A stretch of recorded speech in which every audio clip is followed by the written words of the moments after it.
iRobusto's coverage of the 2018 IPCPR trade show is sponsored by Cigar Oasis, celebrating the release of the Cigar Oasis 3.0 humidifiers, now with built-in Wi-Fi. Fred Roy here at Nomad Cigars. So this is year 7 for me, pretty excited about it. A lot of things going on. We're releasing Signature this year, which is the expanded national release, if the FDA is listening, which is legit. We've all did, we know the rules. But basically, Signature comes out this year. It releases 2 weeks after the show. It starts shipping, barring anything weird in Nicaragua right now, which everybody knows it's kind of a mess. But the thing unique to Signature, it'll actually probably be the first cigar out of 14 different blends, 42 SKUs. It'll be the first cigar that actually has variants year to year. We strive to have consistency in our product, strive to have it where, you smoke one now, you smoke one 2 years from now, and it's always going to be the same. Because we're using a tobacco in this one that has some, I want to say volatility, because that doesn't sound very appealing, but it's very subjective to the season. So this is going to be a cigar that I originally I'm like, well, do I just buy enough tobacco for 5 years or something? Versus, you know what, I'm just going to embrace the fact that it's going to change year to year and blend accordingly for it and make it kind of something special every year. The other thing you're going to start seeing between now and the end of the year really is a rebranding of Nomad.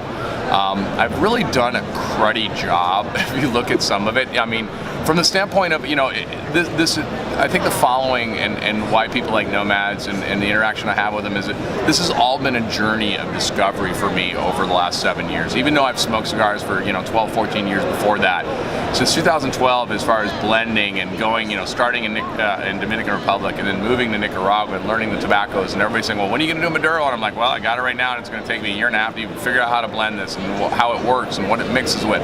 So the entire process has been a journey of learning what to do with Pennsylvania broadleaf or Ometepe in a blend or whatever it is, and so it's been exciting in that step. But when I look back at it now, everything was, there was no foresight. There was no knowing that Nomad would end up where it did and as big as it would be. So I guess everything was put on kind of piecemeal, and now when I take a step back and I kind of look at it, at the beginning of the year I'm looking at it and I'm like, I kind of get why people look at the shelf and go, oh, I didn't know that was yours, and that's yours, I've been smoking that, I didn't even know that was yours. And I'm thinking, how do you not know it's mine? It says Nomad on the box. But you start to pay attention to the visual things that people, everybody's keying on. So it's so funny. So we started rebranding this year. We launched a retailer center where we have professional product shots of all the boxes, all the sticks, so they can have. We have social media stuff they can share and put on the Facebook pages and Twitter, all the logos and different lifestyle things. And I was so, the lifestyle component of it. So Nomad's logo is made up of 3 components that are very dear to me. I mean, one is there's a cross in there from a biker aspect, motorcycles. The other is wings, because I love flying stunt planes. And there's a compass in there. And I've always known it's there. Most people don't even really know what it is. They see kind of this pretty wing thing.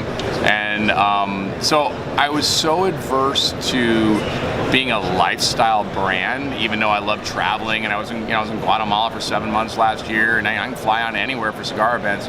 I was so adverse to attaching too much of it to lifestyle and was focusing on the tobacco and the construction and not sacrificing certain things there, that I left it out. I mean, I didn't want to be that guy that's like, hey, look at me, I'm getting on a jet with a backpack, I'm going to another country, and I didn't want to be that guy.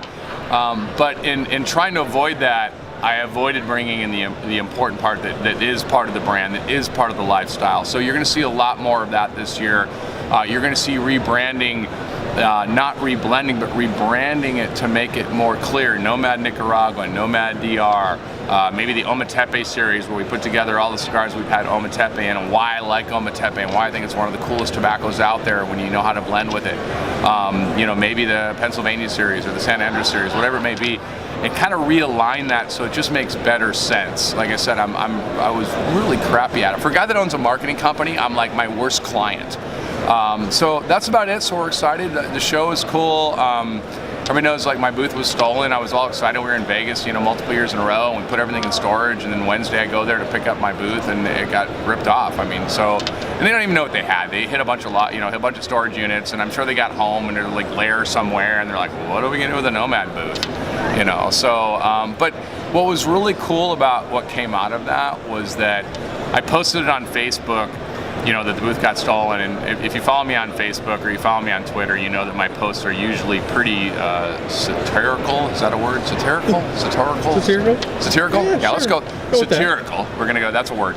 And so some people thought I was joking, and someone came up to me and said, "Oh, I thought you were joking," and I'm like, "Oh, that's fair given my history of what I posted."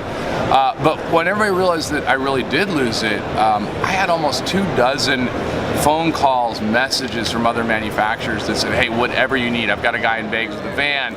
Another guy's like, "Look, we spend $40,000 a month, or $40,000 every year on graphics," and he's like, "That guy's gonna call you an hour, whatever you need." Like this came up like literally in 24 hours. They put this together and had it in the booth and go, "Look, just pay us for the printing costs. We're gonna bring the frame. We're gonna set it all up for you." So it was really awesome to have people, come forward and you think you know how you are in the industry, and I don't say anything bad about anybody. I don't care what you smoke, whether it's my profile or not. If you like it and that's a cigar for you, man, more power to you. I don't judge. We're all out there trying to do the same thing. So this experience at the show, which is an odd thing to share about the show, because everybody's like all about the sales and cigars, and certainly that's been great, but it was just cool to see how at the end of the day, we're all in competition. I'm trying to sell more than that guy. He's trying to sell more than me. But when it matters most, when you need things like, hey, I'm screwed on my booth, or you're down there and you're like, man, I can't find this tobacco, and another manufacturer at the end of the day we're in competition sits there and calls you, but hey man, I heard you're looking for this tobacco, I've got some extra, or I've got this, or whatever like that.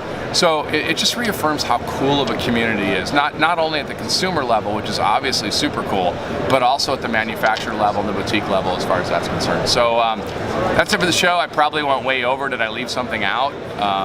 You're good. All right, we're good. So thanks everybody. Thanks, Appreciate brother. you trying Nomads.